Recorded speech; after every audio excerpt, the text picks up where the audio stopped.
तर कितीतरी संत महात्मा या देशासाठी झटले, कटले, पण जगाचे दुःख नाही मिटू शकले, काहून की त्याचे विचारच आपल्याला नाही पटले. म्हणून आता गावागावात नाही राहिले खटले, धरणं बी आटले आणि नाते गोते तुटले. एक पोरगी शिकली होती LLB, बेलातून गेली बेलात, बेलातून गेली शेलात आणि शेलातून आली या बलात. तिचाच उजेड आहे.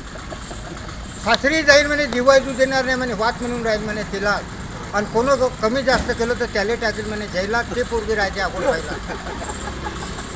मला कसं माहीत की तिचा बाप मायासंग काम करे मिलात, आणि आज बी पोरगी दिसले तर हसते घालात. पण खराब आहे या देशाचे हालात. सर्वच आहेत आपापल्या चालात. करोड रुपयाचं घर बांधलं पण मुलगी नाही त्या मागात. किती खराब आहे आपल्या देशाच्या. कोणतीही लढाई जिंकू शकता तुम्ही, कोणतीही लढाई जिंकू शकता, पण त्याच्यासाठी तुम्हाला करावं लागेल एकता. आणि एकता केल्याशिवाय होणार नाही स्वच्छता.